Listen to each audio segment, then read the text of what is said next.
Oke, baik, kita lanjutkan ya perkuliahan kita terkait dengan listrik statik ya, masih terkait dengan listrik statik. Jadi pada pertemuan kali ini kita akan membahas terkait dengan potensial listrik ya. Jadi sebelumnya kita telah mempelajari terkait dengan muatan ya. Jadi ada dua jenis muatan, muatan positif dan muatan negatif. Kemudian juga kita telah mempelajari bagaimana interaksi antara dua muatan gitu ya. Nah, berikutnya di pertemuan sebelumnya kita telah membahas bagaimana muatan tersebut dipengaruhi oleh suatu medan ya. Tentunya medan dihasilkan oleh suatu muatan sumber gitu ya. Nah, kalau teman-teman masih ingat di pertemuan sebelumnya kita telah menganalogikan bahwa medan listrik ya yang ditimbulkan oleh muatan listrik itu analogi dengan medan gravitasi gitu ya. Analogi dengan medan gravitasi ya. Jadi kalau misalkan ya kita memiliki suatu benda, katakanlah bola di sini ya.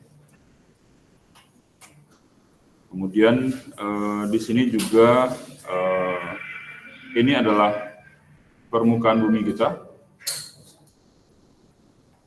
permukaan bumi, gitu ya. Nah, kemudian ini adalah bola dengan ketinggian sejauh h. Ya. Oke, di Fisda 1 kita telah mempelajari terkait dengan energi ya, energi. Jadi energi ada dua ya. Jadi ada energi potensial. Potensial ini energi akibat adanya apa? Akibat. Jadi ada dua ya jenis energi. Jadi ada energi akibat posisinya, kemudian energi akibat gerakannya gitu ya. Oke, kalau energi potensial akibat apa? Posisi ya. Posisi. Kemudian ada energi kinetik ya. Akibat adanya gerak ya. Atau dia bergerak karena memiliki energi kinetik ya. Seperti itu ya. Oke, nah ternyata listrik ini juga memiliki potensial ya, yang kita sebut sebagai potensial listrik. Jadi nanti kita bisa analogikan bahwa potensial listrik kita analogikan dengan potensial gravitasi nanti ya. Oke, sebelum itu kita bahas ini. Jadi sebelum ke sini ya. Sebelum ke sini kita telah bahas sebelumnya ya, bahwa misalkan kita memiliki dua buah muatan yang sejenis, katakanlah muatan positif gitu ya.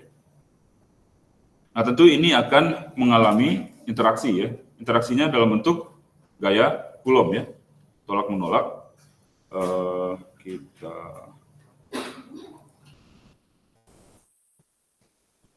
kembangkan, misalkan muatan ini adalah Q1, kemudian ini Q2. Berarti gaya yang bekerja di sini apa? F21 atau 12? F12 ya. Kemudian gaya di sini adalah F21 ya. Nah, kita telah mengetahui bahwa gaya Coulomb F12 ini sama dengan apa? K Q1 Q2 dibagi R12 kuadrat ya. Ini besarnya gitu ya. Nah, kalau bentuk vektor nanti bisa disesuaikan ya. Oke. Nah, kemudian kita tahu di sini bahwa akan ada gaya ya. entah itu dirasakan oleh Q1 ataupun Q2. Nah, misalkan kita meninjau gaya yang dirasakan oleh Q1. Nah, kita tahu bahwa gaya itu akan menimbulkan apa? Gerak ya. Gaya akan menimbulkan gerak. Oke. Nah, kemudian katakanlah ini Q2 adalah sebagai muatan sumber. Nah, kemudian Q1 adalah sebagai muatan uji gitu ya. Nah, kita tahu bahwa tentunya muatan masing-masing muatan ini akan memiliki medan ya, atau daerah yang dipengaruhi oleh muatan ini ya. Dia memiliki medan ya. Nah, dia memiliki medan. Nah, kemudian tentu Q1 ini akan merasakan medan yang ditimbulkan oleh Q2 ya. Nah, jadi kalau kita tinjau sebuah muatan positif ya. Nah, di sini kita meninjau adanya muatan positif di sini. Ya. Ini muatan positifnya mula-mula diam. Nah, kemudian katakanlah kita dekatkan suatu partikel lain bermuatan Q2. Tentunya Q2 ini akan memberikan medan listrik gitu ya terhadap partikel bermuatan positif tadi.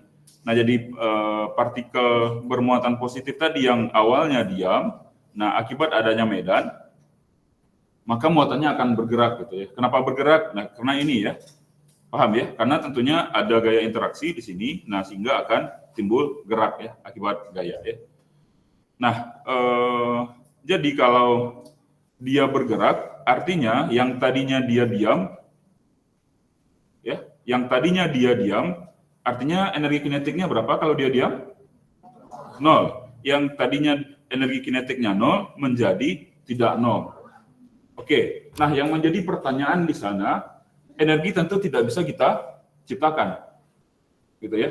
Nah, apa yang berubah di sana sehingga muncul energi kinetik? Apakah energi kinetiknya muncul secara tiba-tiba? Tentu tidak ya, karena kita telah mengetahui bahwa energi itu kekal ya, tidak dapat diciptakan, tidak dapat dimusnahkan, tapi bisa diubah bentuk, gitu ya. Misalkan energi pada pembangkit listrik, misalkan seperti itu ya, kita ubah menjadi energi listrik. Oke, kalau seperti itu, apa yang terjadi di sini? Kenapa terjadi gerak? Dari mana muncul energi tersebut? Dari energi apa? Potensial. Oke, baik. Nah, untuk lebih memahami, kita analogikan dengan gravitasi ya.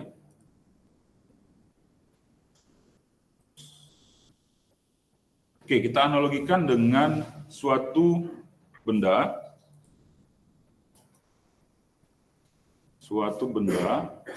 Nah, ini adalah permukaan bumi.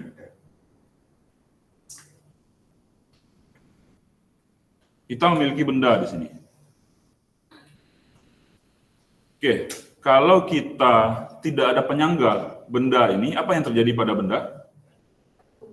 Benda akan jatuh. Artinya benda akan bergerak. Nah, jadi yang tadinya energi kinetiknya sama dengan 0, karena bergerak, dia akan memiliki energi kinetik ya. Nah, yang berubah di sini apa? Jadi energi potensialnya akan dirubah menjadi energi kinetik. Paham ya? Jadi di sini lama-kelamaan energi potensialnya akan menurun. Nah, tetapi energi kinetiknya akan bertambah ya. Jadi ini adalah energi potensialnya maksimum. Kemudian di sini tentu energi potensialnya minimum ya, atau 0 ya. Sebaliknya, energi kinetik di sini 0 atau minimum karena dia diam, kemudian tepat dia akan menyentuh permukaan bumi, maka energi kinetiknya akan maksimum. Ya.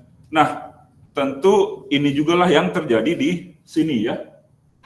Tentu tidak terjadi secara magic gitu ya. Partikel ini bergerak. Nah, tentu ada pertambahan energi kinetik di sana yang dihasilkan dari pengurangan energi potensial.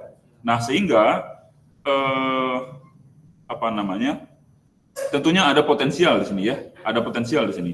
Jadi ada kemungkinan ada dua faktor yang menyebabkan adanya yang bekerja, ada pertambahan energi pada partikel itu. Yang pertama adalah adanya kerja dari luar ya, yang bekerja dari muatan, atau adanya pengurangan energi ya. Nah, hanya dua ini saja yang bisa menyebabkan partikel ini bergerak ya. Dan yang paling mungkin adalah adanya pengurangan energi ya. Sehingga tentunya partikel yang berada pada medan ini akan memiliki energi potensial. Oke, seperti itu ya.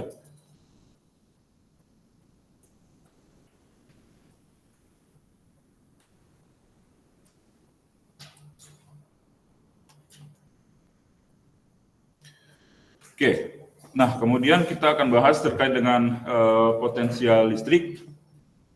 Jadi sebelumnya kita telah mempelajari terkait dengan medan gaya Coulomb, nah yang memiliki kemiripan dengan medan gaya gravitasi ya.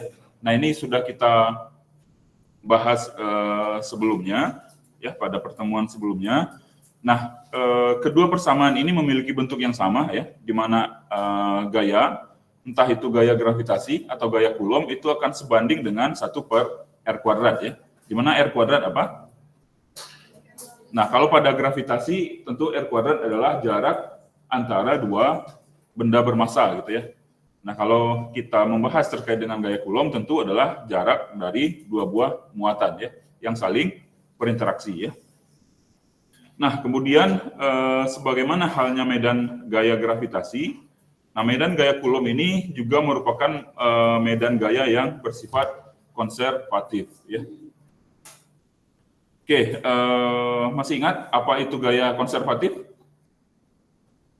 Gaya yang konservatif? Gaya konservatif apa? Di Fisda 1. Ya, gaya konservatif apa?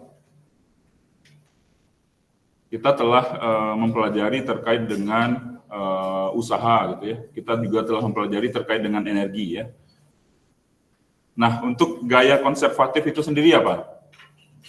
Nah, sebelumnya kita telah membahas ya terkait dengan usaha. Usaha itu dipengaruhi oleh apa?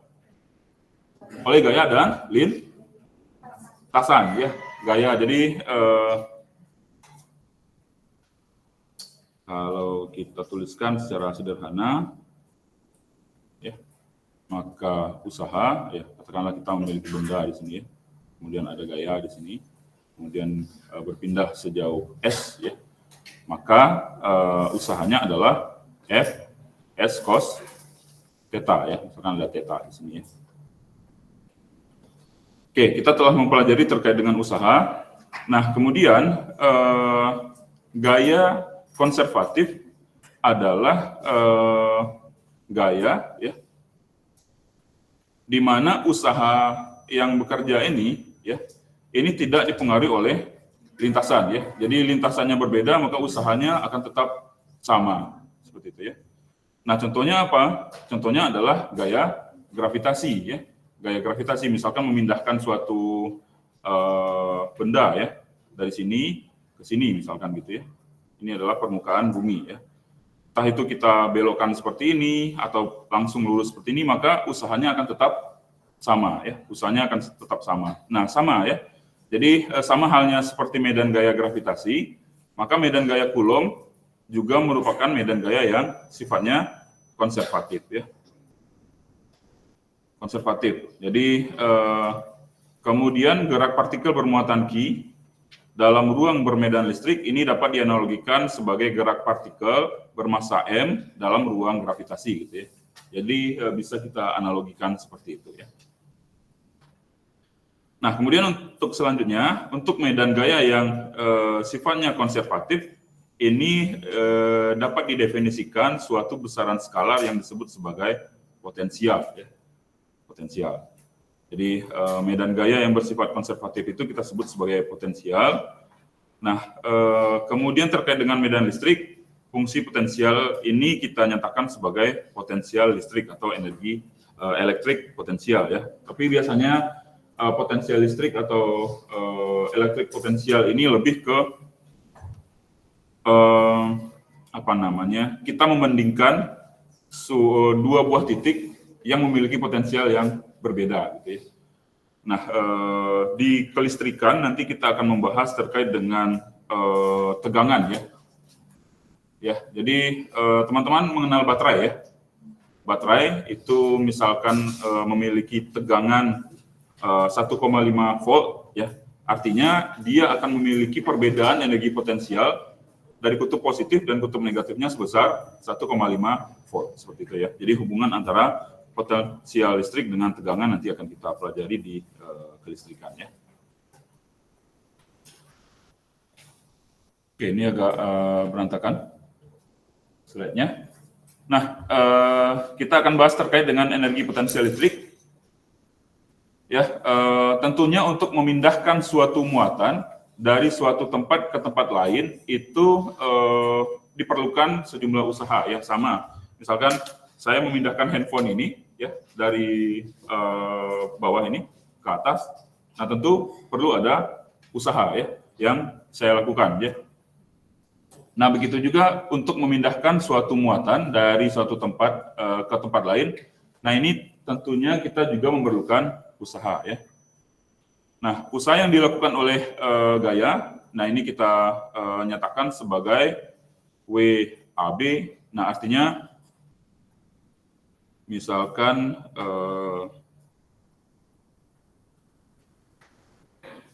kita ingin memindahkan suatu partikel bermuatan, katakanlah bermuatan Q, ya, dari titik A ke titik B, ya. Nah, tentu diperlukan usaha, ya, usaha untuk memindahkan suatu partikel tersebut, di mana WAB artinya usaha yang diperlukan untuk memindahkan partikel ini dari titik A ke titik B, gitu, ya, di mana sama, ya. Jadi usaha adalah F.ds, ya. Nah, jadi integral dari A sampai B F.ds. Nah, ini adalah delta U, ya, yang merupakan fungsi energi potensial yang bergantung pada posisi, ya. Nah, seperti itu. Dilambangkan seperti ini, usaha yang dilakukan oleh gaya. Nah, jadi gaya Coulomb ini adalah gaya yang konservatif. Kita telah jelaskan tadi terkait dengan gaya konservatif itu seperti apa. Nah, untuk medan gaya konservatif ini integralitasannya hanya bergantung pada kondisi awal dan akhir saja, gitu, ya. Nah, entah itu nanti lintasannya akan berbentuk seperti ini, gitu, ya. Nah, tapi usaha itu hanya dipengaruhi oleh posisi awal dari suatu partikel dan posisi akhirnya, gitu, ya. Nah, tentunya untuk satuan energi potensial listrik ini dinyatakan dalam joule, ya. Jadi kira-kira, ya, coba teman-teman lihat di sini apa hubungan antara usaha dan perbedaan energi potensial.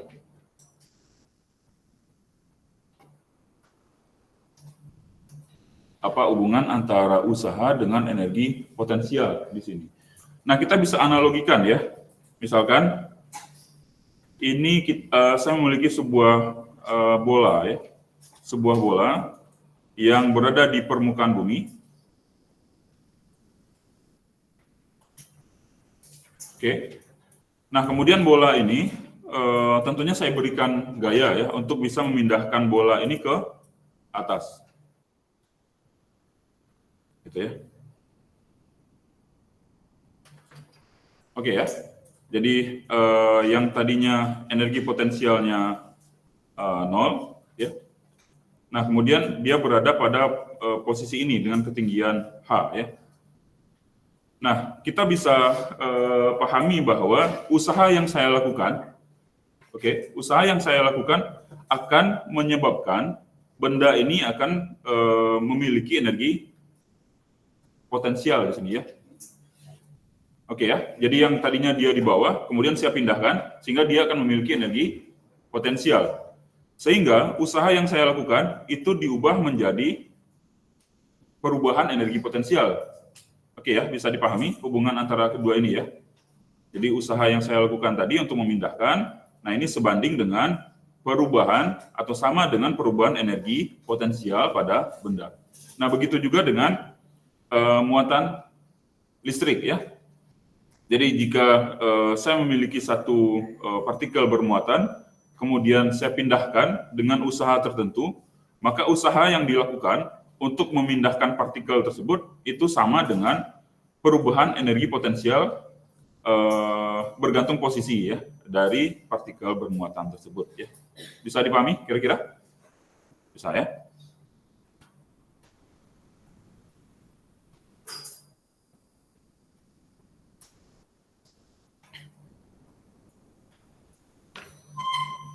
Oke, ini agak berantakan ya slide-nya. Nah, kita lanjutkan ya. Jadi tadi beda energi potensial antara dua titik sama dengan usaha ya. Sama dengan usaha yang diperlukan atau usaha yang dilakukan untuk memindahkan benda ya melawan gaya tersebut atau melawan medan gitu ya. Sama seperti kita memindahkan suatu benda, nah tentu kita akan melawan medan gravitasi. Nah, pada pada persoalan terkait dengan memindahkan muatan listrik ya. Nah, jadi muatan listrik itu berada pada medan listrik ya. Nah, medan listrik itulah yang nantinya kita lawan sehingga bisa memindahkan partikel bermuatan tersebut ya. Nah, jadi kita bisa analogikan itu ke yang kita bahas sebelumnya di fisika dasar 1 ya.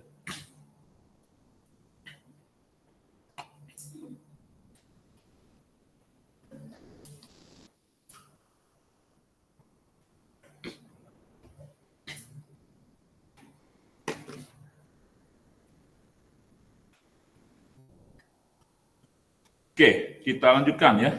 Nah, jadi ini adalah arah medan kita ya. Ini adalah arah medan. Jadi garis medannya. Kemudian misalkan kita memiliki suatu partikel bermuatan positif ya, yang nantinya kita pindahkan dari posisi A ke posisi B ya.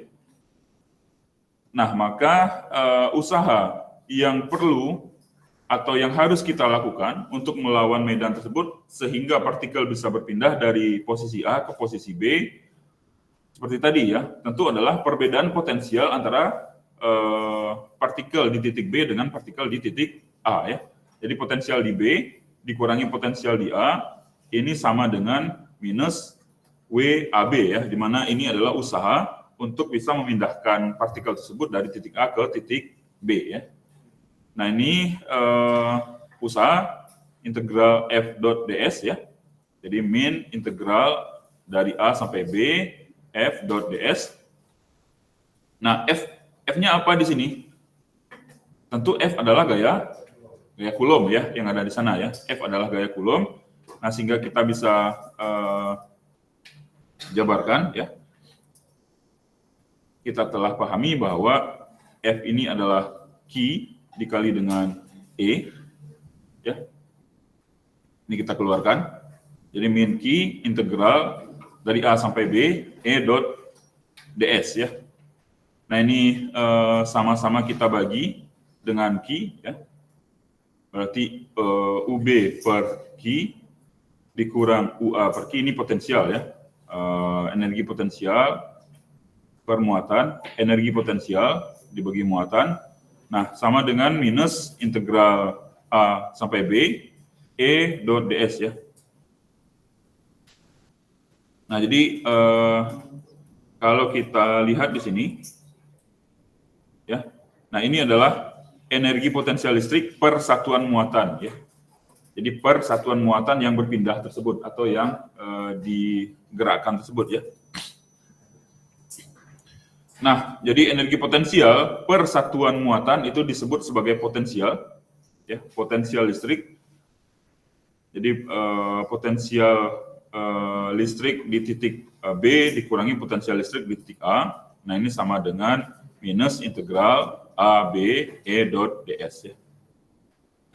Nah, ini yang kita sebut sebagai potensial listrik nanti ya. Jadi PB dikurang VA ini artinya adalah beda potensial ya, beda potensial antara titik A dan titik B ya. Jadi beda potensial antara titik antara titik B dan titik A. Nah ini sama dengan minus integral AB E dot ds ya.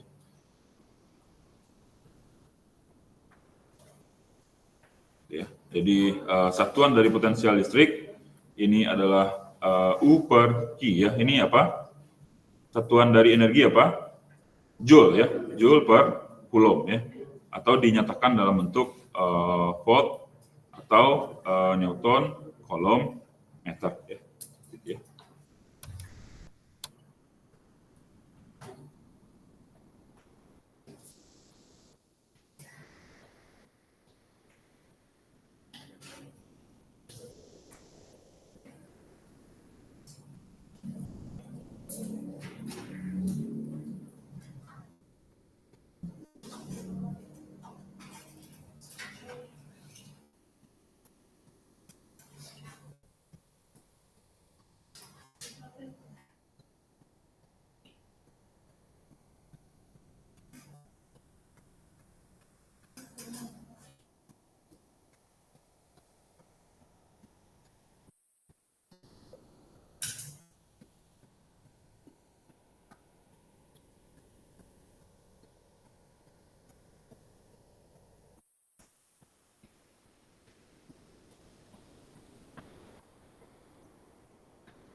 Oke, bisa dipahami? Bisa kita lanjutkan? Oke, kita lanjutkan ya.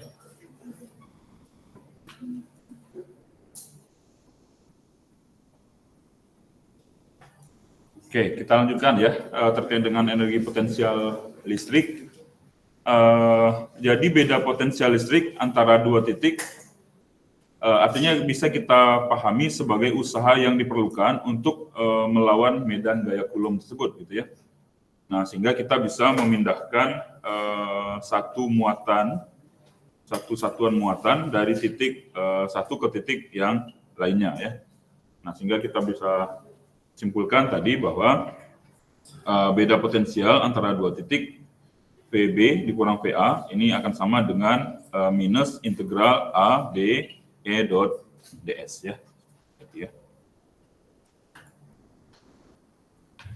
Nah, kemudian kita akan meninjau ya potensial listrik yang diakibatkan oleh muatan berbentuk titik ya. Ini adalah potensial listrik muatan titik ya.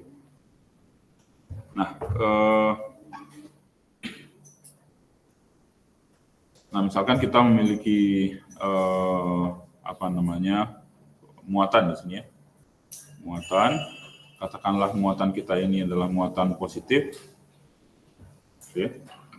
Tentu dia akan menghasilkan medan listrik di sini.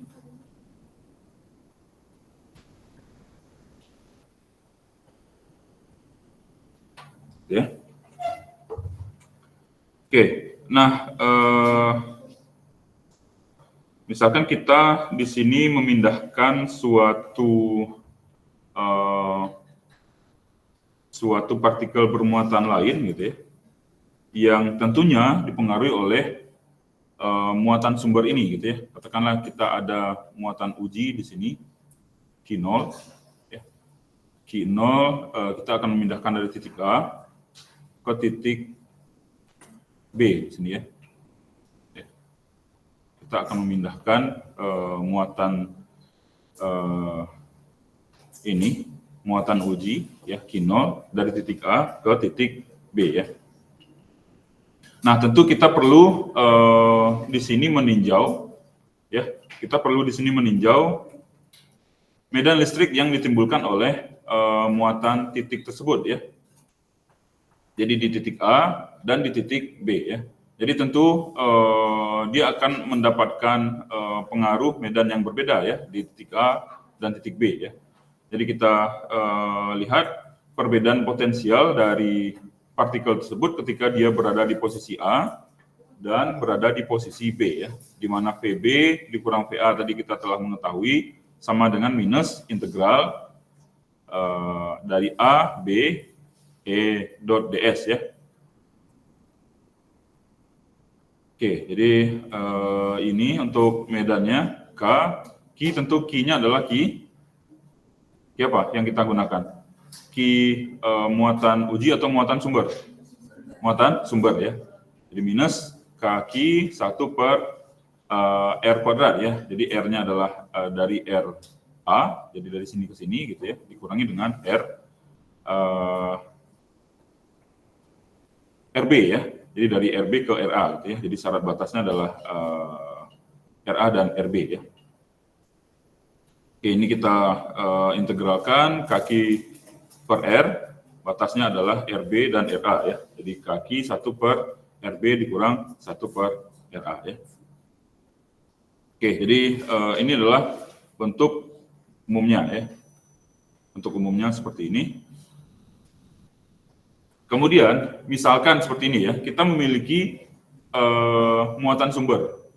Kemudian kita memindahkan suatu partikel bermuatan yang berada di jauh tak berhingga menjadi dekat dengan muatan ini, Q ya. Katakanlah jaraknya adalah RA tadi gitu ya.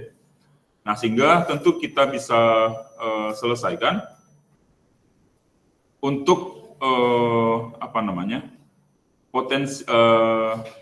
partikel yang sangat jauh ya, yang sangat jauh dari muatan sumber, tentu dia tidak akan merasakan medan ya.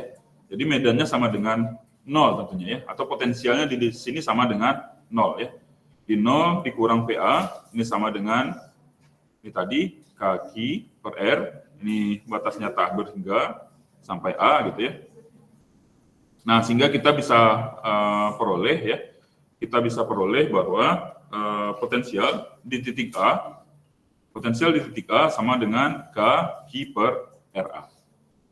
Seperti itu ya. Jadi potensial listrik pada jarak RA dari suatu sumber muatan, nah ini adalah K ini adalah muatan sumber dibagi dengan RA ya. Ini adalah jarak dari partikel bermuatan positif ini sebagai muatan sumber ke ini ya, Q0 ya, sebagai muatan uji ya, seperti itu ya.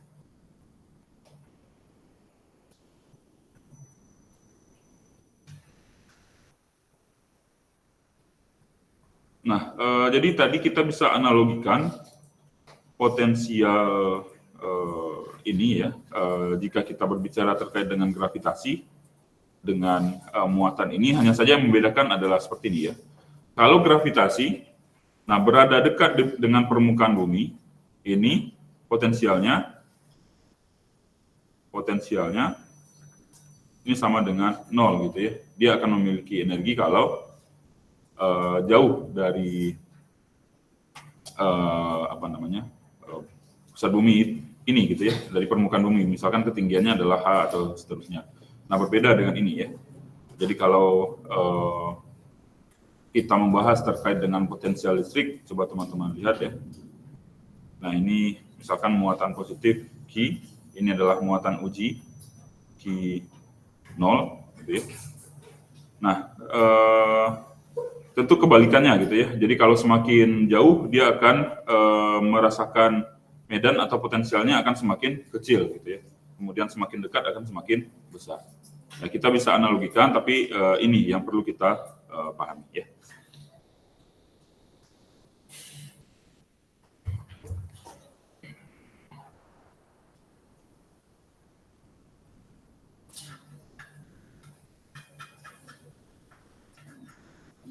Nah, jadi kita bisa, ini sudah?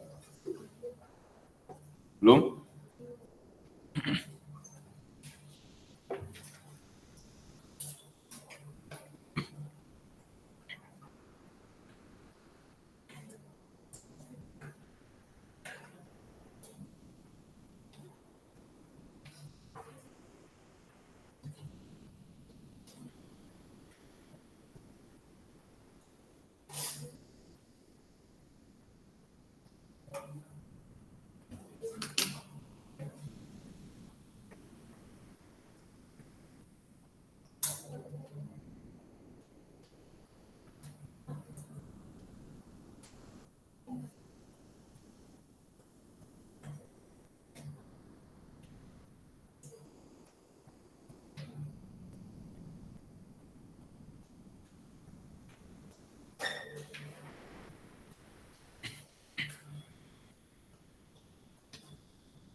Oke, kita lanjutkan ya. Jadi kita telah membahas terkait dengan potensial. Nah, jadi analoginya seperti ini, teman-teman ya. Nah, tentunya semakin dekat dengan muatan sumber, maka medan yang dirasakannya akan semakin besar ya. Kemudian juga gaya tolak-menolak atau gaya interaksi Coulomb yang dirasakan oleh Q kecil ini juga semakin besar ya. Jadi kita bisa lihat di sini semakin jauh partikel atau muatan uji dari muatan sumber, maka potensialnya akan semakin kecil ya. Semakin dekat dengan muatan sumber, maka potensialnya akan semakin tinggi. Ya. Nah, teman-teman bisa lihat di slide sebelah kanan ini. Ini analoginya. Analoginya seperti ini gitu ya. Nah, kalau di sini kita lihat bahwa semakin tinggi posisi suatu benda, ya, ini HA, maka di sini dia akan memiliki energi potensial yang akan lebih tinggi, gitu ya, daripada posisi di B. Nah, kemudian apa yang bekerja di sini tentunya adalah gravitasi, ya, gravitasi akibat adanya medan gravitasi, ya. Jadi F sama dengan M kali G. F sama dengan M kali G yang membuat benda ini bergerak gitu ya, gayanya adalah. Oke, kemudian kita tinjau yang ini ya. Jadi di sini suatu partikel bermuatan Q0 itu berada dalam pengaruh medan listrik. Oke, dalam pengaruh medan listrik ya. Ini ada potensialnya positif, ini potensial negatif ya. Nah, artinya di sini potensial lebih tinggi ya. Karena potensialnya positif di sini potensialnya negatif, ini potensial yang tinggi, ini potensial yang rendah ya.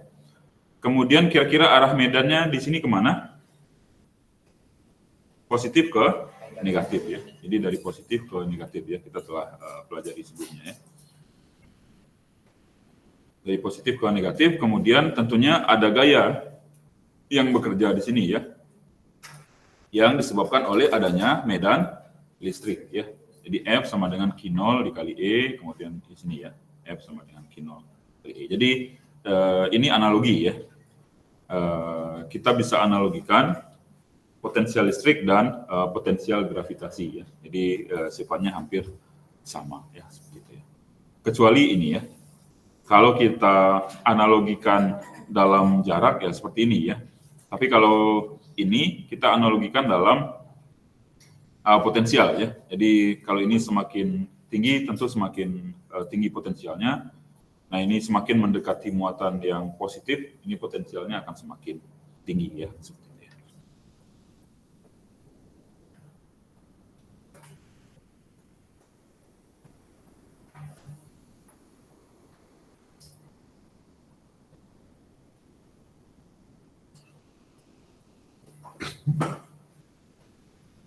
Oke, nah ini yang perlu diperhatikan ya.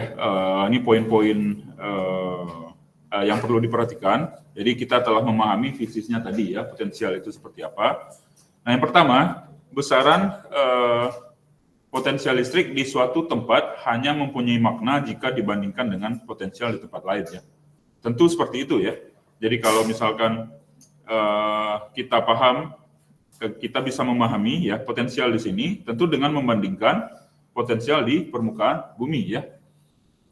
Jadi potensial di permukaan bumi kita jadikan sebagai acuan ya, di mana potensialnya sama dengan 0 ya di permukaan bumi ya. Nah, sehingga kita bisa pahami bahwa jika dia berada pada ketinggian tertentu dari permukaan bumi akan memiliki energi potensial sekian gitu ya. Nah, jadi itu yang perlu kita perhatikan. Jadi sama, besaran potensial listrik di suatu tempat juga hanya akan mempunyai makna jika kita bandingkan dengan potensial di tempat lain, gitu ya. Jadi yang memiliki makna fisis di sini adalah bukan potensial tersebut, gitu ya, tapi beda potensial, ya, beda potensial antara dua titik, ya.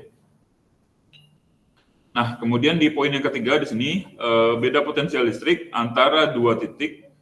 Ini merupakan usaha persatuan muatan ya. Usaha persatuan muatan ya.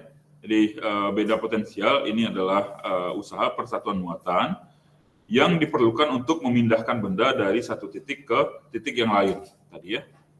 Dalam melawan medan gaya Coulomb ya, yang telah kita pahami di penjelasan sebelumnya ya. Nah, kemudian potensial listrik di suatu titik ini sama dengan usaha persatuan muatan, ya, yang diperlukan untuk memindahkan muatan dari titik acuan, ya. Nah, acuannya di sini biasanya seperti yang tadi ya, kita ambil posisi tak berhingga, ya, dari tak berhingga menuju suatu posisi tertentu, gitu ya, misalkan di titik A, ya, gitu ya. Nah, jadi potensial listrik di suatu titik ini sama dengan usaha persatuan muatan yang diperlukan untuk memindahkan muatan dari titik acuannya adalah tak berhingga tadi, ke titik yang dimaksud ya. Titik kita tadi adalah titik A tersebut. Jadi ini hal-hal yang perlu kita perhatikan ya terkait dengan pembahasan mengenai potensial listrik. Ya.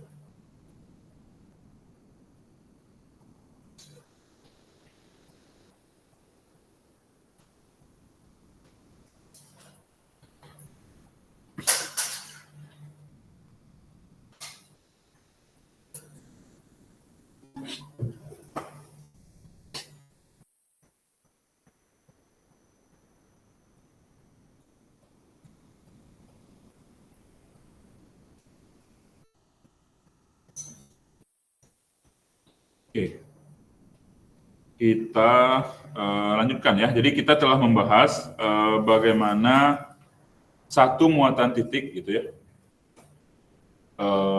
Ini akan menghasilkan adanya potensial di sini ya. Jadi potensial listrik yang disebabkan oleh satu muatan titik ya. Nah, bagaimana kalau seperti yang kita bahas sebelumnya ya, ada beberapa saya mungkin stop dulu ini.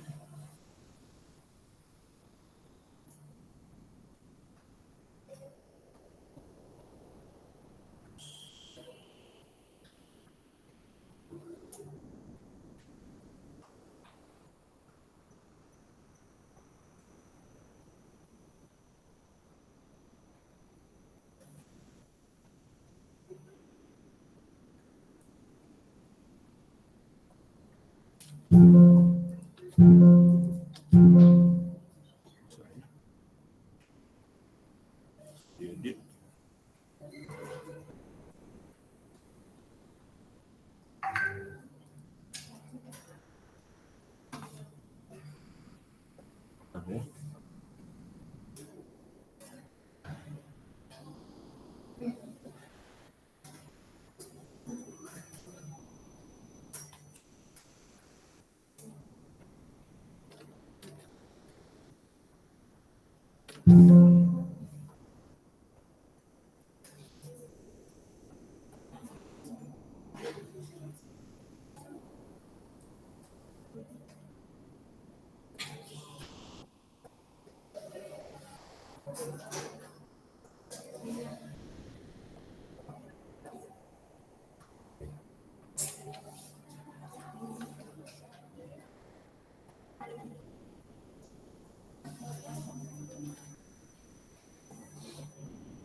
Oke, jadi misalkan kita memiliki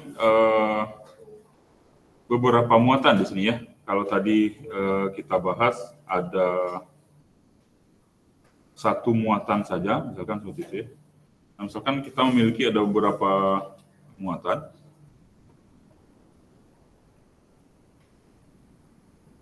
Katakanlah ini adalah muatan Q1, kemudian ini muatan Q2, Q3, kemudian ini adalah Q0, ya. Kemudian kita diminta untuk mencari ya berapa potensial Q0 ya. Tentu ini dipengaruhi oleh ketiga muatan ini gitu ya. Jadi ada potensial di Q0, ini adalah potensial di Q0 akibat Q1 gitu ya, ditambah potensial Q0 akibat Q2, atau kita bisa tuliskan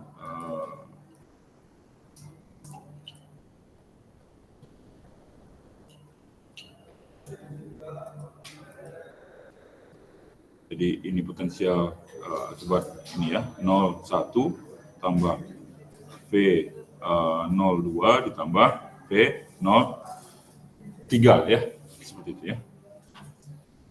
Oke, potensialnya tadi apa?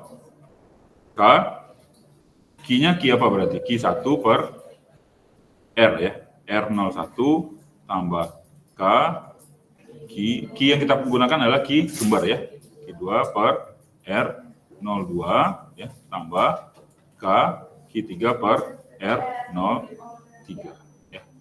Ini kita jumlahkan ya, kita jumlahkan masing-masing potensial tersebut ya.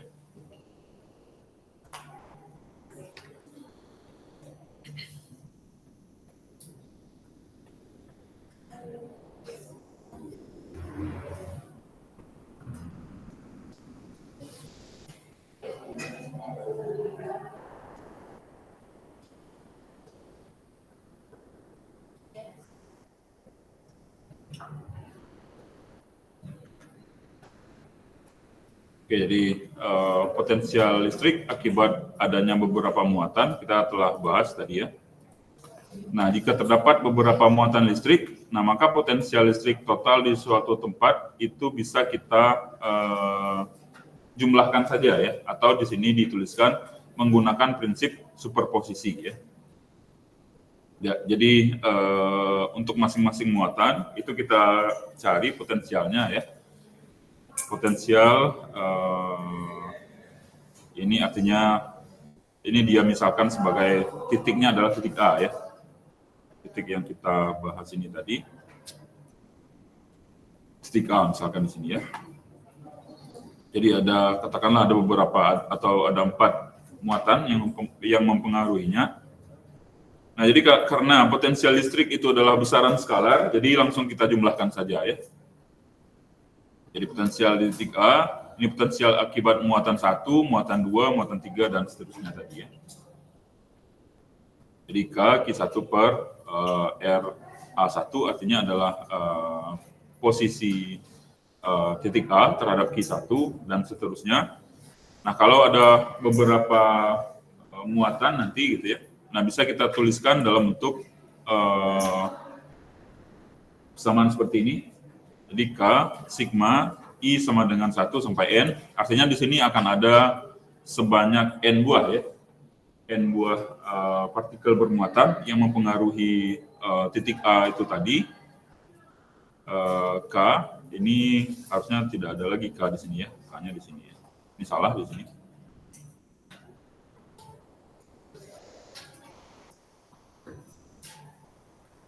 Jadi K sigma I sama dengan 1 sampai N QI, nah tergantung ya, yang mempengaruhinya nanti apakah Q1, Q2 sampai N dan seterusnya dibagi dengan RAQI ya.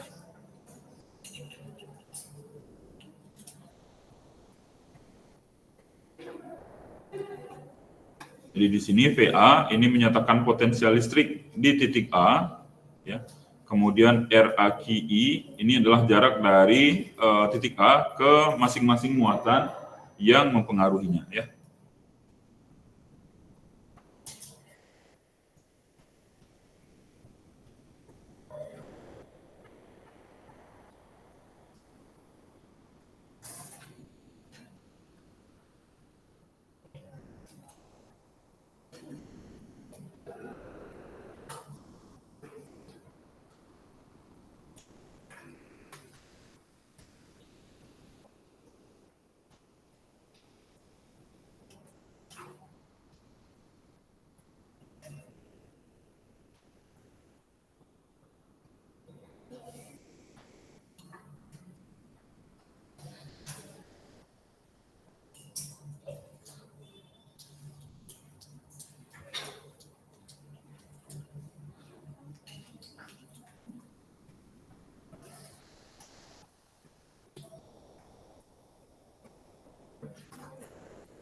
Nah, di sini bisa kita simpulkan ya bahwa potensial ini akan sama dengan K ya, Q per R gitu ya. Di mana Q ini untuk muatan titik gitu ya. Nah, misalkan kita memiliki suatu kawat ya, suatu kawat yang bermuatan di sini ya, dengan panjang L, kemudian muatannya adalah sebesar Q ya. Kita telah pahami ini tentu perlu kita cari dulu ya rapat muatan ya, rapat muatan di sini ya. Jadi lambda adalah apa? Q per L ya. Sehingga Q adalah lambda kali L ya. Atau dQ, karena kita akan menggunakan integral nanti sama dengan lambda dikali delta atau dL ya. Nah, begitu juga dengan misalkan muatannya berbentuk seperti ini ya. Luas gitu ya. Nah, tentu Q kemudian ada luas besar A gitu ya. Maka sigma atau rapat muatannya adalah Q per A ya. Nah, sehingga dQ sama dengan sigma dikali dA ya. Begitu juga dengan 3 dimensi nanti ya. Sehingga kalau kita ingin membahas problem seperti ini ya, entah itu 1 dimensi, 2 dimensi, 3 dimensi, di mana itu adalah muatannya dari suatu benda yang kontinu, nah maka V bisa kita rumuskan sebagai K ya, integral dQ per R ya, seperti itu ya.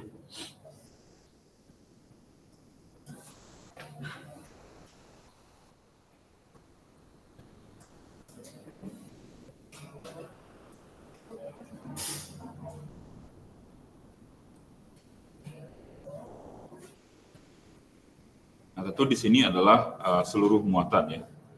Seluruh muatan. Nah, bisa saja nanti soalnya adalah seperti ini ya. Ini ada kawat dengan kerapatan lambda, kan seperti itu ya. Kemudian ini adalah suatu titik A ya.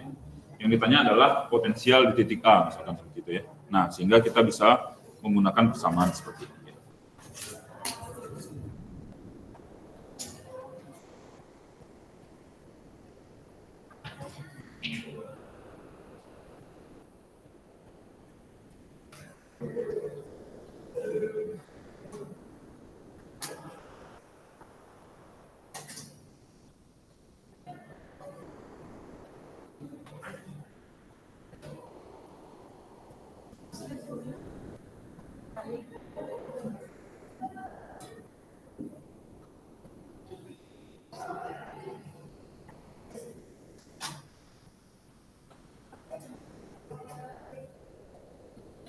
Oke, kita istirahat sebentar ya. Kita lanjutkan pada pukul 9 ya. Silakan bagi yang mau ke toilet dulu. Kita mulai di jam 9.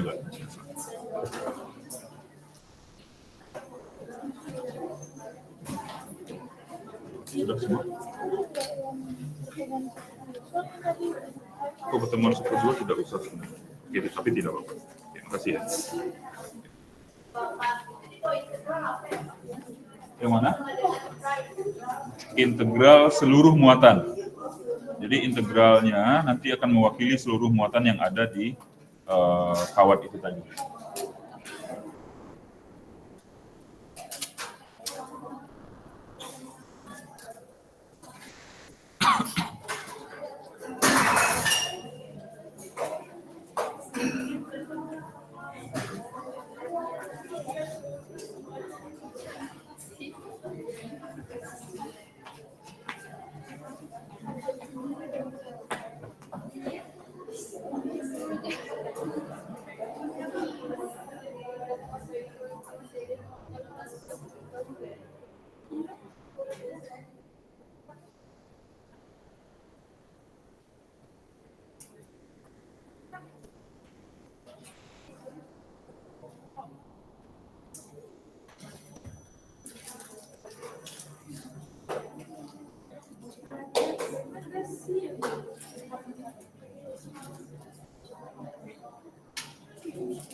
Oke, baik, sudah ya, kita lanjutkan pembahasan kita.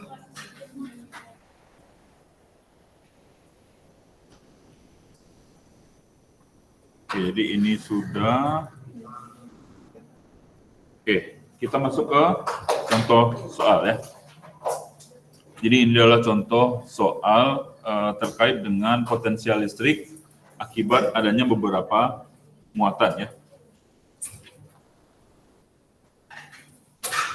Oke, jadi kita bisa lihat di sini ada dua buah muatan di sini ya yang saling berlawanan. Ini positif 8 kali 10 pangkat min 9 Coulomb, kemudian ini min 8 ya kali 10 pangkat min 9 Coulomb ya.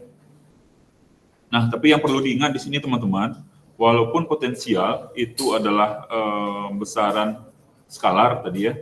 Nah, tapi tanda ini tetap harus kita perhatikan gitu ya dalam perhitungan nantinya gitu ya. Nah, untuk soal yang pertama, di sini ada dua buah muatan, kemudian tentukanlah potensial listrik di titik A dan di titik B akibat kedua muatan ya. Oke, sebelum menghitung saja ya, sebelum menghitung kita coba lihat saja di sini kira-kira di titik A dia memiliki potensial atau tidak? Punya, kenapa? Di titik A tentu dia akan dipengaruhi oleh muatan positif ya, kemudian dipengaruhi juga oleh muatan negatif. Nah, coba lihat posisinya.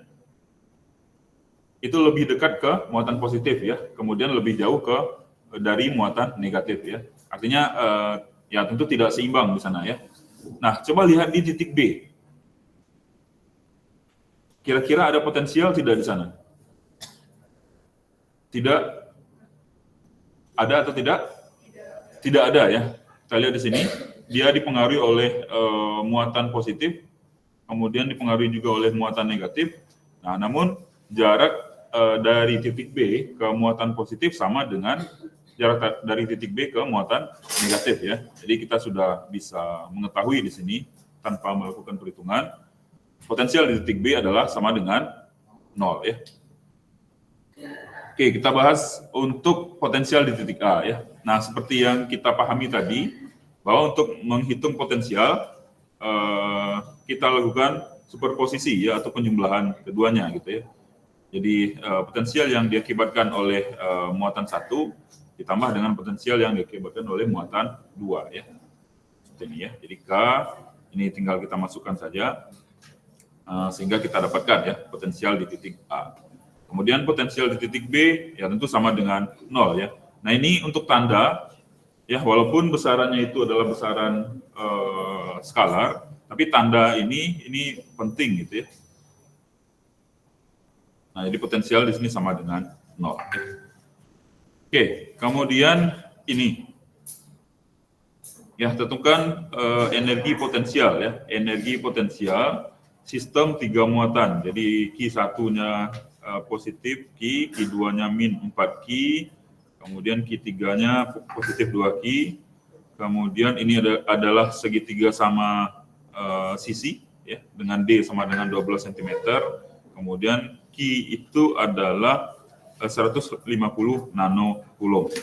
Nano berapa? 10 pangkat min 9 ya. Mikro min mikro min 6 ya, mili min 3. Oke. Nah, jadi untuk bisa menghitung potensial di sistem ya. Nah, tentu kita perlu menyusun ya muatan-muatan ini ya. Jadi potensial 12, potensial 13 dan 23 ya. Berarti di sini potensial 12 Q1 Q2 V di posisi Q2 akibat Q1, kemudian 13 berarti Q3 ya. V di posisi 3 akibat adanya Q1 ditambah energi potensial U23 ya. Jadi Q3 V atau potensial di posisi Q2 akibat adanya Q3 ya. Jadi kita hitung satu persatu K, Q1 Q2 per R 12 Q1 Q3 per R13, kemudian Q2 Q3 per R23. Kan kemungkinan interaksinya hanya ini ya. Jadi 1 2 gitu ya. Coba kita lihat di sini ya. Kemungkinan interaksinya adalah 1 2 ya. Kemudian 1 dengan 3 dan 2 dengan 3 ya. Jadi ada 3 interaksi itu ya. Jadi kita jumlahkan semua interaksinya yang ada di sini. Nah, sehingga kita bisa dapatkan energi potensial sistem ya. Jadi kita dapatkan energi potensial sistemnya adalah ini ya. Jadi kita jumlahkan semua ya. Jadi yang membedakan ini adalah potensial ya. Potensial itu tadi apa?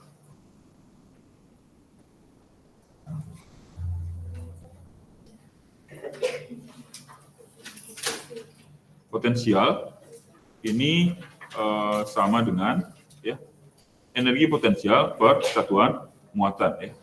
Nah, makanya di sini ininya masih ada muatan, 2 buah muatan di sini ya. Jadi Q1 dan Q2, Q1 Q3, Q2 Q3 ya. Seperti itu. Oke, sampai di sini bisa dipahami kira-kira? Bisa dipahami? Oke, kita lanjutkan ya. Nah, berikutnya adalah permukaan ekipotensial, walaupun tidak kita bahas secara mendetail ya. Jadi mungkin banyak dari teman-teman yang bertanya gitu ya, untuk apa nanti belajar fisika, untuk apa belajar kelistrikan, kemagnetan, dan lain sebagainya gitu ya. Jadi tentunya banyak sekali aplikasi di dalam kehidupan sehari-hari, baik itu nanti di kehidupan sehari-hari atau aplikasi di dunia industri gitu ya. Nah, salah satunya adalah terkait dengan permukaan ekipotensial. Nah, ini sangat diperlukan sekali teman-teman pada aplikasi dalam bidang geofisika ya. Dalam bidang geofisika. Jadi mungkin teman-teman bertanya-tanya ya, bagaimana cara ilmuwan bisa mengetahui apakah di permukaan bumi ini ya terdapat air atau tidak gitu ya. Atau bagaimana ilmuwan bisa mengetahui di dalam bumi ini atau di posisi tertentu di dalam bumi itu terdapat suplai minyak gitu ya, atau gas, atau bisa juga di lereng ini terdapat potensi longsor gitu ya. Jadi ada bidang gelincir di sana yang memungkinkan terjadinya longsor ya. Nah, itu adalah aplikasi dari ini ya.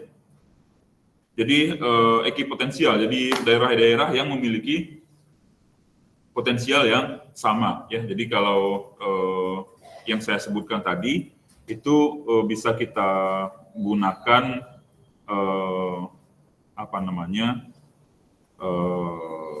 geolistrik ya, geolistrik gitu ya. Jadi dengan menginjeksikan arus ke bumi gitu ya. Jadi kita injeksikan arus ke bumi, kemudian kita tangkap tegangannya. Nah, nanti tentunya kita akan mendapatkan apa di sana. Di teman-teman sudah belajar di SMA mungkin ya, P sama dengan I dikali R gitu ya. Jadi kita dapatkan hambatan ya. Nah, kemudian kita dapatkan hambatan, setiap material tentu punya hambatan dalam ya, atau resistansi gitu. Jadi setiap batuan, lapisan batuan yang ada di dalam bumi ini memiliki hambatan dalam atau resistansi ya, bukan hambatan dalam ya, hambatan jenis yang berbeda-beda ya. Jadi dengan itu orang bisa mengetahui bahwa di bawah ini terdapat lapisan-lapisan ini gitu ya, kemudian ada air di sana, kemudian ada minyak di sana gitu ya. Nah, jadi ini yang digunakan ya. Kita akan bahas terkait dengan permukaan ekipotensial. Nah, jadi permukaan ekipotensial adalah posisi dalam ruang yang mempunyai nilai potensial sama untuk membentuk suatu permukaan ekipotensial. Nah, bisa 3 dimensi gitu ya. Kalau permukaan tentu seperti ini ya, 3 dimensi berbentuk bola ya. Atau garis ekipotensial ya.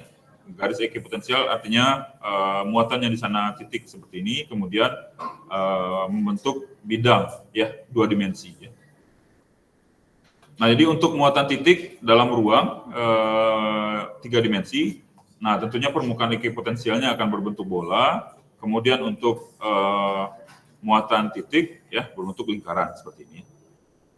Ya, jadi ini muatan, ini adalah daerah yang memiliki potensial yang sama, maksudnya itu ya, ekipotensial ya. Equi ya, sama ya, potensial yang sama ya. Jadi daerah yang memiliki potensial yang sama. Jadi di garis ini potensial di garis ini akan sama gitu ya. Sepanjang garis ini ya. Kemudian potensial di titik-titik sepanjang garis ini juga akan sama. Maksudnya seperti itu ya. Karena kita mengetahui tadi bahwa potensial dipengaruhi oleh posisi ya, jari-jari di sini ya. Jadi selama jari-jarinya sama di sini tentu potensial yang dirasakan di titik ini akan sama. Gitu ya. Sama juga dengan permukaan ekipotensial ini ya. Nah, seperti itu ya.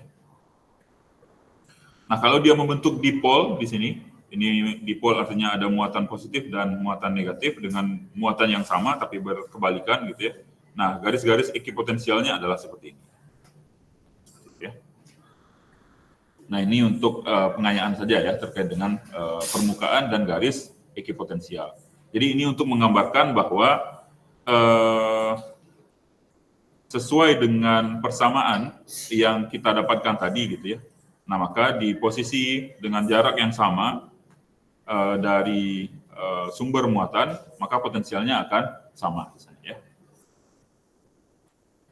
Oke. Kita lanjutkan potensial listrik dan medan listrik ya. Artinya di sini adalah bagaimana cara kita mendapatkan potensial listrik jika kita mengetahui medan listrik di sana ya. Oke, nah jika kita mengetahui medan listrik ya, jika kita mengetahui medan listrik, kemudian potensial listrik bisa kita peroleh dengan ini ya, perlu kita ingat potensial listrik ini sebagai ini ya. Jadi beda potensial. Jadi beda potensial adalah ini ya, potensial di titik B dikurangi potensial di titik A. Nah ini tadi sudah kita dapatkan sama dengan minus integral dari A sampai B E dot ds ya. E dot ds. Nah kemudian untuk medan listrik yang konstan, artinya medan listrik konstan ini bisa kita keluarkan dari integral gitu ya. Jadi untuk medan listrik yang konstan dan arahnya sama dengan arah ds, gitu ya, sama dengan arah ds, artinya apa? Sudutnya berapa? Kan E dot ds itu apa? ds sama dengan E S gitu ya, cos theta kan. Nah kalau dia searah, berarah sama dengan ds, artinya E-nya mengarah ke kanan gitu ya. Kemudian S-nya perpindahnya juga mengarah ke kanan. Artinya E cos 0 ya. E S cos 0 gitu ya. Atau bisa kita tuliskan saja sebagai E dikali dengan ds gitu ya. Atau E kali delta S ya. Seperti itu ya. Jadi untuk medan listrik yang konstan dan berarah searah, nah bisa kita peroleh seperti ini ya. Jadi delta P, PB dikurang PA itu sama dengan min E dikali delta S ya. Nah sehingga kita bisa tuliskan bahwa E sama dengan min delta V dibagi dengan delta S ya. Jadi kita bisa mendapatkan potensial listrik dari medan listrik atau sebaliknya ya. Kita bisa mendapatkan medan listrik jika diketahui berapa beda potensial ya.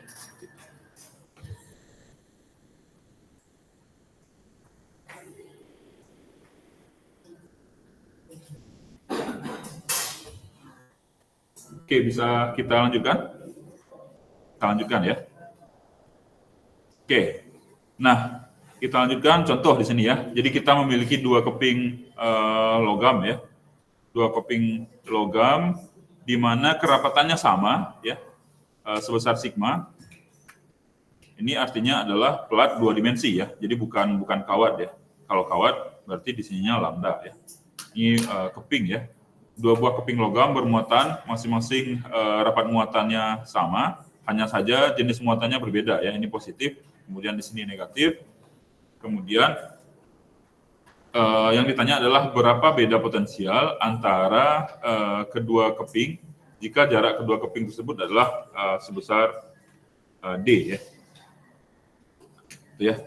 Nah, ini kita telah bahas di pertemuan sebelumnya terkait dengan medan yang dihasilkan oleh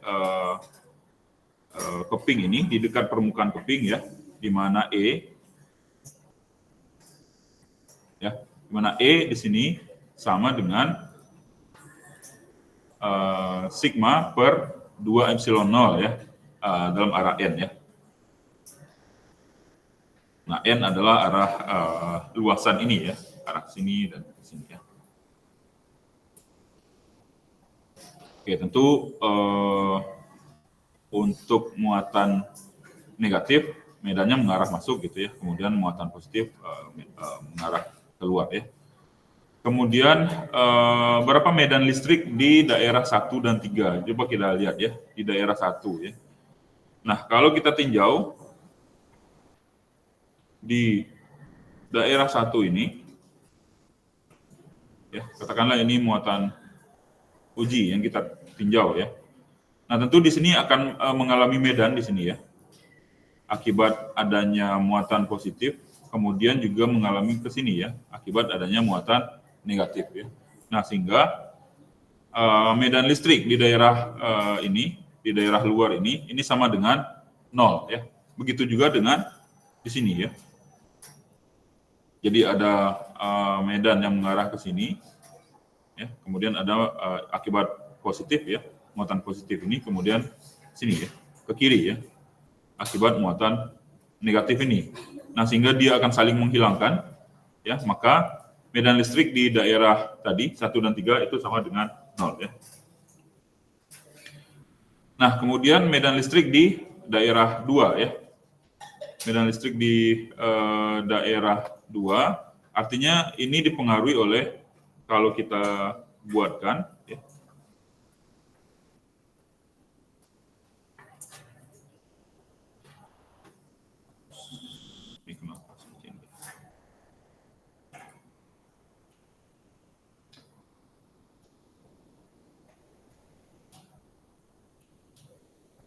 ya.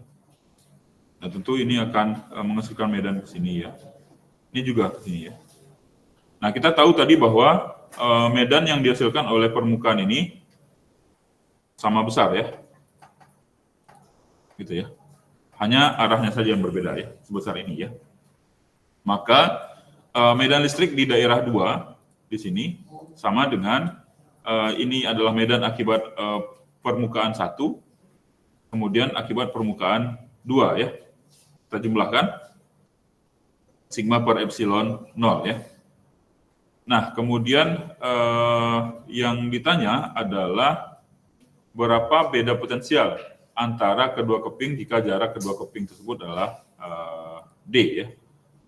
Jadi potensial di D dikurang P0 gitu ya. Katakanlah ini 0, kemudian ini D gitu ya. Nah, maka ini akan sama dengan ini ya, minus integral 0 sampai D E I dx ya. Kemudian epsilon 0 tentu ini konstanta, kemudian sigma adalah konstanta gitu ya. Nah, ya E-nya kita ganti dengan ini tadi ya. Kemudian integral dari dx tentu x, syarat batasnya adalah dari D sampai 0 ya. Kita dapatkan ini sama dengan minus sigma D per epsilon 0 ya. Jadi beda potensial antara kedua keping adalah sebesar ini ya, sigma D per epsilon 0 ya. Nah, jadi untuk ini sudah kita bahas di pertemuan sebelumnya ya, medan listrik di dekat permukaan itu seperti apa ya. Nah, tinggal di sini kita mengaplikasikan bagaimana kita mendapatkan potensial listrik jika medan listriknya kita ketahui ya. Jadi yang perlu kita ketahui di sini adalah medan listriknya terlebih dahulu ya. Ya. Kenapa? Kenapa ini 0 sampai D ya? Jadi kan daerah 2 itu adalah di sini ya. Jadi maksudnya ini adalah semua daerah di sini ya, dari sini sampai ke sini ya.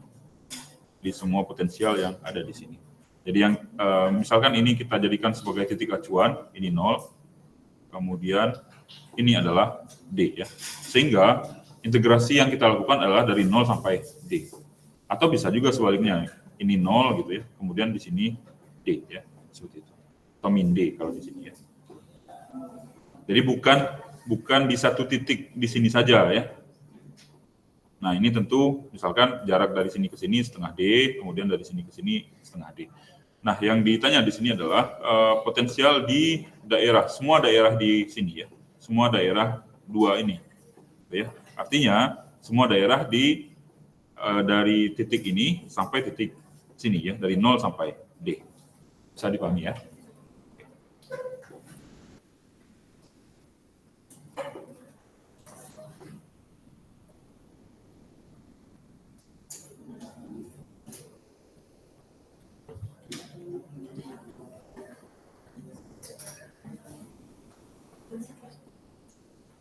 Oke, bisa kita lanjutkan. Kita lanjutkan ya. Sebelumnya kita telah membahas terkait dengan dipol ya. Masih ingat dipol itu apa? Dipol itu adalah suatu sistem ya, di mana dia memiliki 2 buah muatan, besar muatannya sama, tapi berbeda tanda ya. Jadi ada positif dan negatif, kemudian terpisah sejauh D gitu ya. Nah, pada pertemuan sebelumnya kita telah membahas bagaimana dipol ini menghasilkan medan ya. Nah, kalau dia menghasilkan medan tentu ada potensial juga di sana ya, seperti yang kita pahami terkait dengan medan gravitasi gitu ya. Jadi adanya medan gravitasi, kemudian ada suatu benda, nah tentu ada potensial benda gitu ya, jika benda tersebut berpindah dan lain sebagainya ya. Nah, kita akan bahas terkait dengan potensial listrik akibat adanya dipol listrik ya. Jadi di sini yang perlu kita ingat bahwa potensial listrik adalah besaran skalar ya. Jadi tentunya akan lebih mudah daripada kita membahas terkait dengan medan ya pada pertemuan sebelumnya. Oke, jadi gambaran dipol seperti ini. Jadi ada muatan positif dan muatan negatif yang terpisah sejauh D. Kemudian P adalah titik uji kita ya, titik uji kita. Jadi dipol 2 muatan titik dengan besar sama tapi jenisnya berbeda. Yang akan kita cari di sana di sini adalah berapa potensial di titik P ya. Nah, tentu potensial di titik P ini adalah potensial akibat pengaruh 2 buah muatan ini gitu ya, yaitu muatan positif dan muatan negatif ya. Jadi V plus di sini adalah potensial akibat adanya muatan positif, kemudian V minus di sini adalah potensial akibat adanya muatan negatif ya. Nah, kita telah mengetahui ya bahwa ini V adalah K per R ya. Jadi K yang untuk positif dulu berarti positif Q dibagi dengan R positif ditambah K negatif Q dibagi dengan R yang negatif ini ya. Sehingga kita bisa dapatkan di sini K Q. Nah, ini sama dengan K Q, kemudian ini kita keluarkan maksudnya gitu ya. Jadi ini kita kali silang saja di sini. Ya, kita sederhanakan menggunakan aljabar biasa saja. Jadi R min dikurang R plus ya, dibagi dengan R plus dikali dengan R min ya. Oke, ini untuk kasus yang jaraknya sebesar R gitu ya. Nah, kalau misalkan titik P ini kita perjauh gitu ya. Titik P ini kita perjauh, tentunya jarak antara R ini jauh lebih besar daripada D ini gitu ya. Jadi sangat jauh. Nah, kita bisa gunakan pendekatan di sini bahwa R min itu akan sama dengan R plus ya, akan sama dengan R ya. Jadi kalau sangat jauh sekali kan ini seolah-olah tidak membentuk sudut seperti itu gitu ya. Kemudian R min dikurang R plus sama dengan D cos theta. Jadi kita bisa masukkan, jadi V di titik P ini sama dengan kaki. Kemudian R min dikurang R plus itu sama dengan D cos theta. Kemudian R plus dikali R min, karena ini sama-sama R, ya, bagi dengan R kuadrat, ya. Kemudian kita telah pahami di pertemuan sebelumnya bahwa Q dikali dengan D ini sama dengan P, ya, di mana ini adalah momen dipol, ya.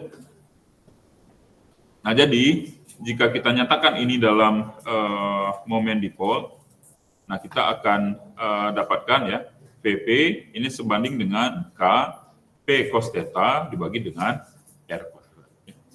Ini untuk potensial listrik akibat dipol, ya.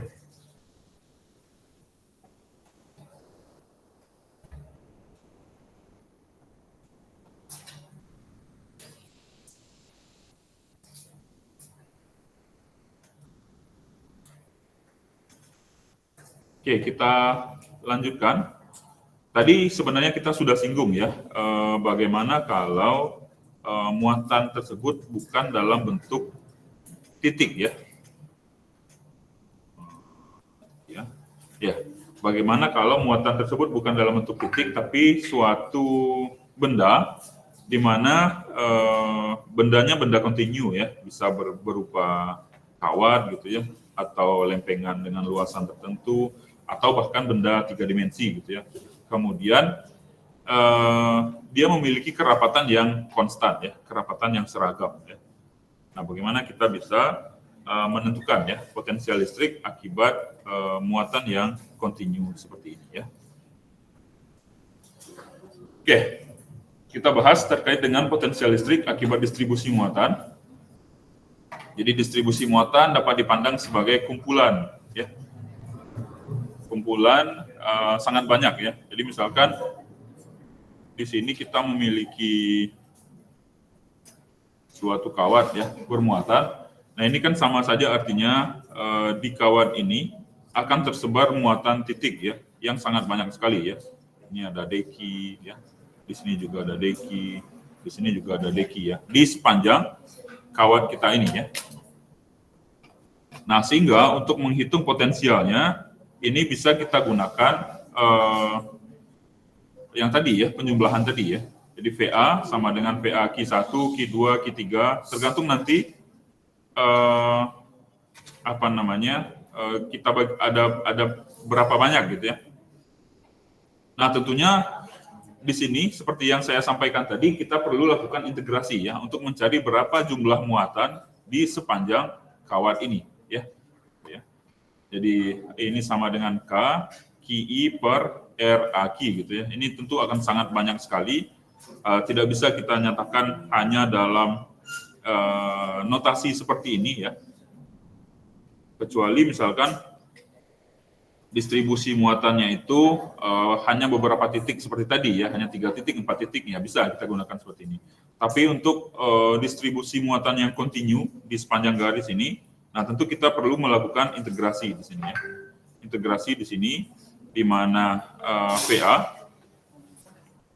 ya, sama dengan K integral dq per R, ya.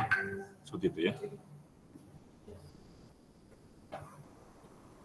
Oke, kemudian kita juga telah bahas tadi, ya, bahwa untuk yang seperti ini, ya, lambda sama dengan Q per L, gitu, ya. Sehingga Q sama dengan lambda dikali dengan L, ya. Dq sama dengan lambda dikali dengan dL, ya. Sehingga nanti kalau ini ingin kita integralkan, ya, integral dq ini sama dengan integral lambda dl, ya. Jadi misalkan dl-nya adalah dari 0 sampai L, ya. Nah, artinya Q sama dengan lambda integral dari 0 sampai L dl, ya. Seperti itu, ya. Oke, jadi ini, ya, di VA sama dengan K integral tentu di sepanjang ini gitu, ya. Kalau dia berbentuk satu dimensi, ya. dq per L, ya. Oke, jadi distribusi muatan itu tadi tentu bisa berbentuk seperti ini, seperti yang saya telah singgung di pembahasan sebelumnya, ya. Jadi bisa berbentuk satu dimensi berupa kawat lurus, bisa berbentuk bidang seperti ini gitu ya, atau tiga dimensi ya. Jadi untuk satu dimensi rapat muatan persatuan panjang tadi sudah saya turunkan lambda gitu ya. Kemudian muatan terdistribusi dua dimensi kita lambangkan dengan sigma, muatan persatuan luas. Kemudian untuk tiga dimensi rapat muatan persatuan volume ya, kita lambangkan dengan rho ya. Seperti itu ya. Ini sudah disinggung juga sebenarnya tadi. Oke, kemudian ini contoh ya, berapa potensial listrik di titik P jika batang mempunyai rapat muatan persatuan panjang yang konstan ya, misalkan rapat muatannya sebesar lambda ya. Sebesar lambda ya. Nah, tentu untuk potensialnya perlu kita nyatakan seperti tadi ya. Ya, di mana PA sama dengan K integral dq per R ya. Jadi kita buat ini adalah tentu di sini akan ada dq gitu ya. Di sini juga ada dq. Nah, sehingga kita perlu lakukan integrasi gitu ya. Oke, kita bisa lihat di sini suatu partikel yang kita uji ya. Titik P berada sejauh D ya, sejauh D dari kawat kita ini, di tengah-tengah kawat ya, sejauh D dari tengah-tengah kawat ya. Jadi panjang kawat ini adalah L, dari sini ke sini L per 2, dari sini ke sini L per 2 ya. Oke, jadi kita bahas, nah tentunya di sini akan ada elemen ya, elemen muatan di sini ya. Di masing-masing ini akan ada elemen muatan. Jadi kita mengetahui untuk satu dimensi, ya, jadi lambda itu sama dengan tentu muatan total ya, keseluruhan dibagi dengan panjang ini, ya.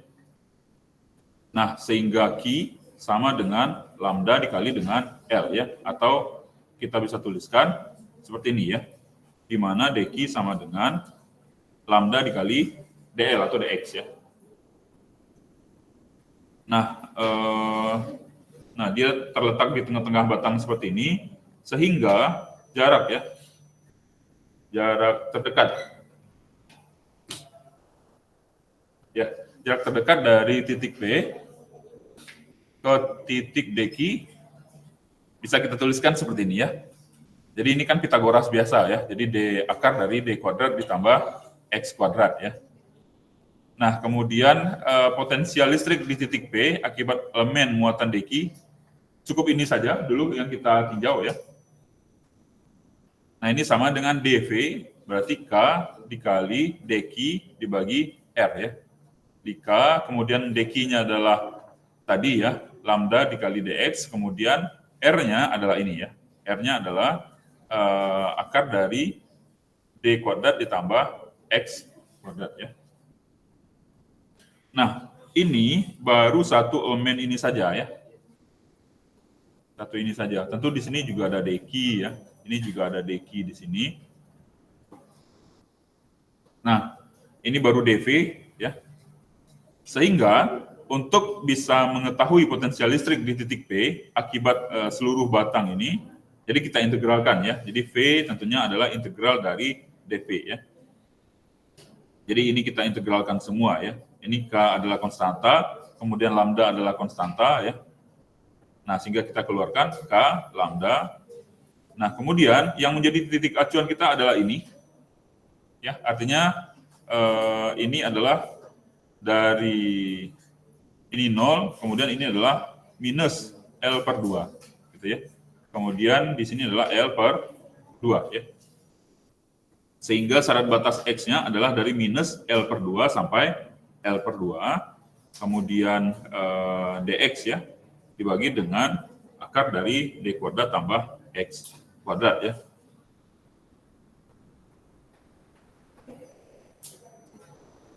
Oke, ini bisa dipahami kira-kira? Bisa dipahami? Saya. Oke, kita lanjutkan di pembahasan kita terkait dengan medan listrik dan potensial listrik dari V ya. Nah, tadi kita menghitung V dari E ya. Jadi potensial kita menghitung potensial di mana medan listrik kita ketahui ya. Nah, ini kebalikannya gitu ya. Jadi kita menghitung medan listrik dari potensial yang kita ketahui ya. Nah, ini telah kita ketahui tadi bahwa untuk medan listrik konstan dan arah perpindahan muatannya yang tegak lurus, ya kita peroleh seperti ini ya. Jadi E sama dengan min delta V per delta S ya. Nah, kemudian ini misalkan kita bisa bekerja pada sistem koordinat ya. Jadi komponen vektor dari medan listrik pada suatu arah tertentu sama dengan negatif laju perubahan gradien ya. Gradien potensial terhadap jarak ya. Jadi ES ini adalah do V ya. Ini perbedaan ya. Laju perubahan do V per do S ya. Nah, sehingga kalau kita nyatakan di dalam bentuk koordinat, ya, bisa jadi seperti ini ya. Jadi EX sama dengan min do V per do X, EY sama dengan min do V per do Y, EZ sama dengan min do V per do Z ya. Nah, jika E atau medan adalah seperti ini ya. Jadi E sama dengan EXI tambah EYJ tambah EZK ya. Jadi ini adalah komponen vektor ya. Dari medan listrik ya, dari medan listrik untuk sistem koordinat kartesian seperti itu ya. Nah, ini contoh di sini diminta untuk mengetahui berapa potensial listrik dalam ruang yang ditimbulkan oleh muatan titik Q ya, berada pada ruang 3 dimensi. Di sini sistem koordinat kartesian X0, Y0, Z0. Nah, potensialnya adalah ini ya. Potensial listriknya adalah ini. Pxyz adalah K per akar dari ini ya. X kurang X0 kuadrat, tambah Y kurang Y0 kuadrat, tambah Z kurang Z0 kuadrat. Kemudian yang ditanyakan di sini adalah bentuk vektor medan listrik ya, bentuk vektor medan listrik. Jadi kembali ke pembahasan kita ini ya. Jadi kita cari dulu X, kemudian EY dan EZ ya. Nah, artinya di sini kita turunkan potensial tersebut pada masing-masing komponen itu ya. Yang pertama kita turunkan terhadap X, kita turunkan terhadap Y dan Z ya. Oke, jadi ini ya. Jadi ini dulu kita turunkan terhadap X, kemudian Y dan Z ya. Oke, jadi persamaan ini V kita tadi adalah ini, kita turunkan terhadap X ya. Ini ya. Kita turunkan terhadap X, kemudian untuk mendapatkan EY, jadi potensial tadi yang ini, kita turunkan terhadap Y, dan seterusnya ya. Ini juga kita turunkan terhadap Z. Nah, sehingga untuk vektor medan listriknya ini tinggal kita jumlahkan saja ya. EXI tambah EYJ tambah EZK gitu ya. Ini bentuk umum, agak rumit di sini memang, tapi yang perlu teman-teman perhatikan adalah ini saja sebenarnya ya. EX, EY, EZ ini gitu ya. Jadi teman-teman harus menurunkan persamaan itu untuk masing-masing komponen ya. Jadi diturunkan terhadap X, diturunkan terhadap Y dan Z ya. Karena bentuk ini memang agak kompleks ya, PXI ya. Bisa saja soalnya lebih sederhana daripada ini ya. Yang jelas adalah ini. Jadi diturunkan terhadap masing-masing komponennya ya.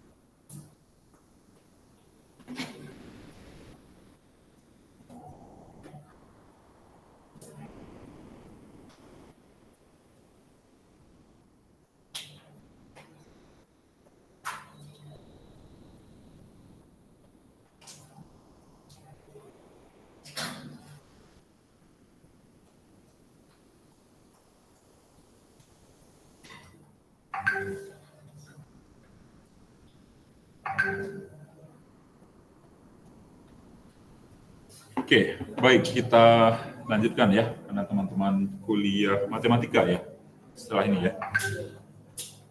Oke, potensial listrik konduktor bermuatan ya. Bisa diperhatikan di sini bahwa medan listrik di dalam konduktor pada keadaan elektrostatik equilibrium ya. Ini sama dengan 0. Muatan pada konduktor terdistribusi di permukaan seperti yang disampaikan kemarin ya. Jadi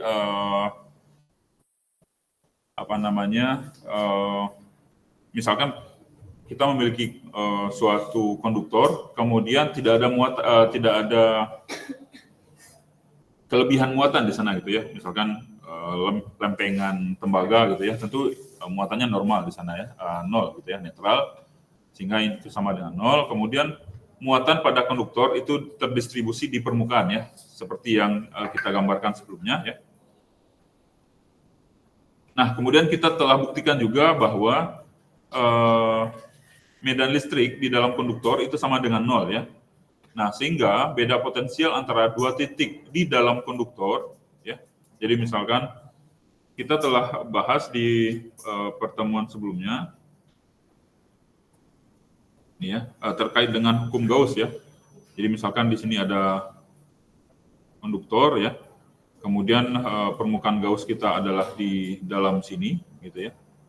Nah, maka di sini medannya sama dengan 0 ya. Karena distribusi muatannya ada di permukaan ya. Di permukaan sini gitu ya. Nah, jadi karena E-nya sama dengan 0 di sini ya. Di dalam ini sama dengan 0. Nah, maka tentu beda potensial antara misalkan ada dua titik di dalam sini itu juga sama dengan 0 ya. Nah, kalau beda potensialnya adalah 0, artinya potensial listrik di dalam konduktor ini adalah konstan ya, seperti itu ya. Di titik ini sama gitu ya, jadi konstan semua. Ya. Kemudian keseluruhan bagian konduktor mempunyai potensial yang sama ya. Jadi medan listrik pada permukaan konduktor bermuatan berarah tegak lurus permukaan. Ya. Oke, kemudian kekekalan energi dalam sistem elektrostatik tentunya juga berlaku kekekalan energi ya, seperti yang kita bahas tadi, bahwa gerakan dari suatu partikel akibat adanya medan tentu akibat adanya perubahan energi potensial menjadi energi kinetik ya. Jadi kita bahas kekekalan energi dalam sistem elektrostatik. Jadi di sini kita telah mengetahui tadi bahwa gaya elektrostatik itu bersifat konservatif ya, di mana usahanya hanya dipengaruhi oleh posisi awal dan posisi akhir saja. Jadi usaha oleh medan gaya sama dengan perubahan energi potensialnya. Ya. Kemudian dari teorema usaha dan energi, ya, usaha sama dengan perubahan energi kinetik. Ya. Jadi WAB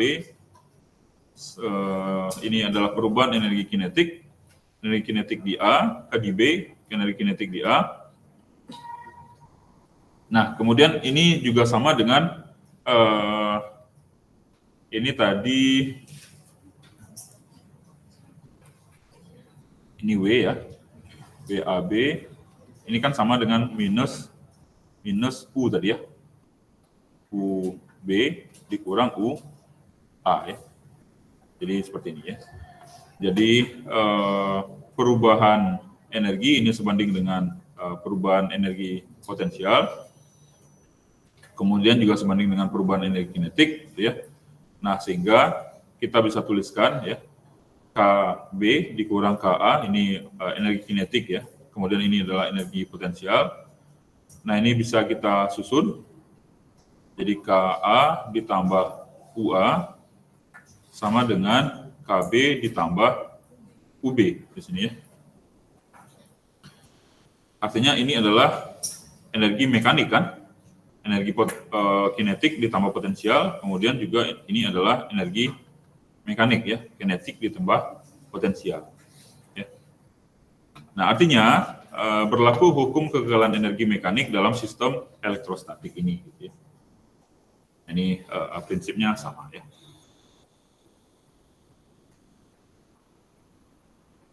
Oke, kemudian ini contoh elektron bergerak di antara dua keping yang terpisah pada jarak d, gitu ya. Ini ada keping terpisah pada jarak d, kemudian potensial masing-masing keping adalah P1-nya adalah 0, jadi di sini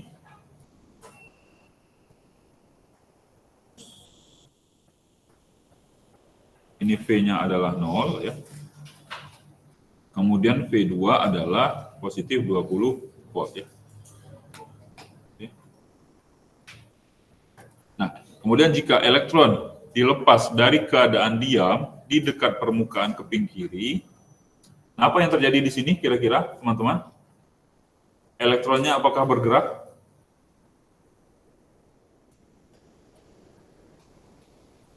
Coba lihat di sini potensialnya 0, di sini potensialnya positif ya.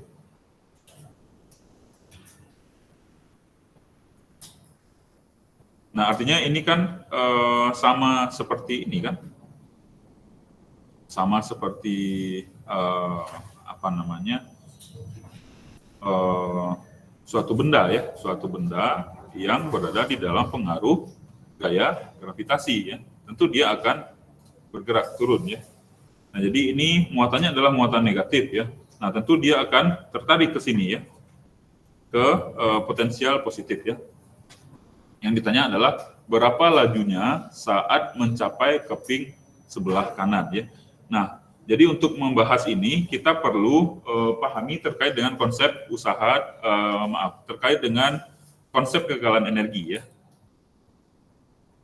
Nah, ini ya. Jadi kita telah mengetahui tadi bahwa kegagalan energi mekanik seperti ini ya. Jadi ini adalah energi mekanik awal, potensial dan kinetik. Ini adalah energi mekanik akhir ya. Ini kinetik, potensial dan kinetik ya.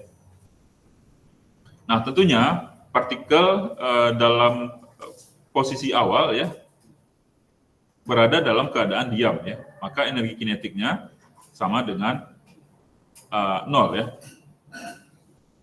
Nah, kemudian yang ditanya di sini adalah energi kinetik akhir ya. Energi kinetik akhir tentu adalah setengah mv kuadrat ya. Ini me artinya adalah massa elektron ya. Massa elektron v kuadrat kecepatannya ya. Sama dengan karena ini sama dengan 0 ya. Ini sama dengan 0.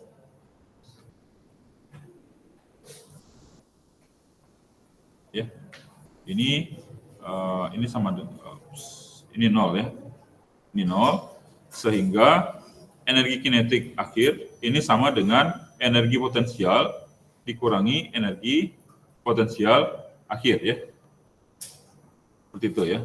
Jadi ini perbedaan antara apa kalau kita lihat di sini potensial awal ya dan akhir ya.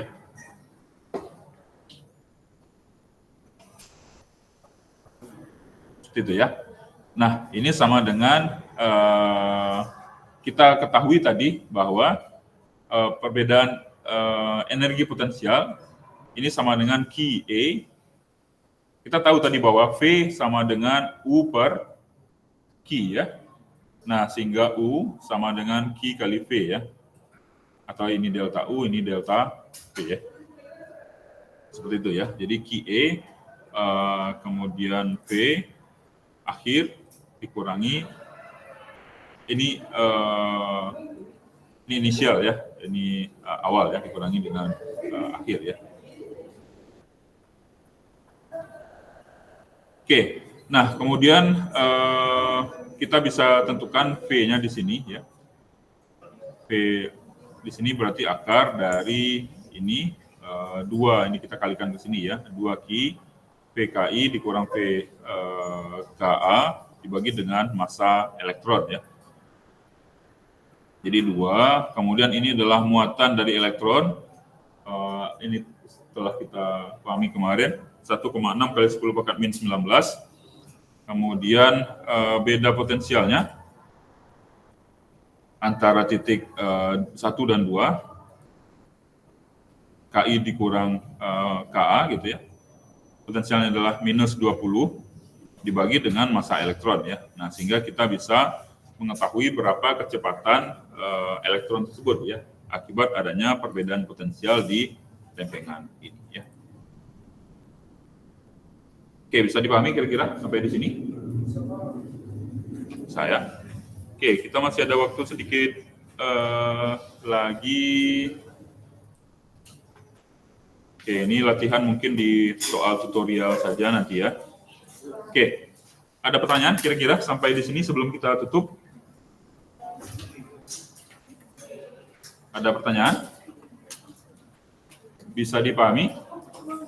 Oke, untuk kelas tutorial sudah mulai? Sudah ya? Ada kendala kira-kira? Apa? Kendalanya apa? Kendalanya pas kita udah login, Pak. Jaringannya kan kadang kan nggak ini, Pak. Ya. Kita login lagi, kakak Astornya nggak mau masukin lagi, Pak. Oke, siapa asisten tutorialnya? Siapa? Mustafa. Ya. Oke.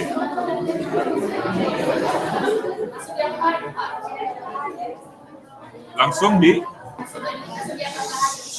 dianggap tidak hadir ya. Oke, saya catat ya.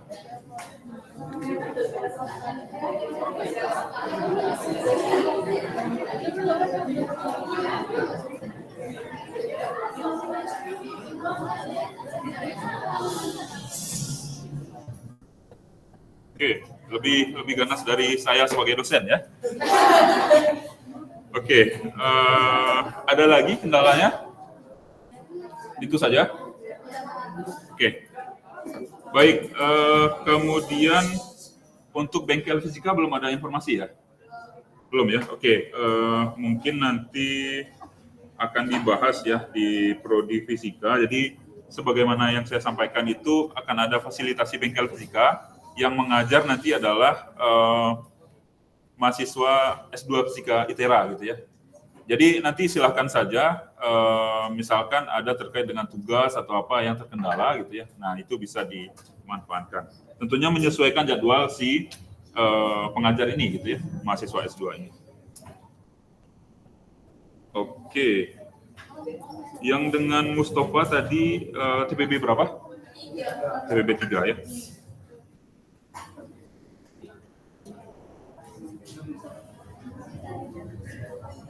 Oke, baik. Dengan demikian kita sudahi perkuliahan kita pada pagi hari ini karena ini langsung ya, jam 10 langsung kuliah ya. Oke, kita akhiri. Terima kasih atas perhatian teman-teman. Saya tutup. Assalamualaikum warahmatullahi wabarakatuh. Selamat pagi.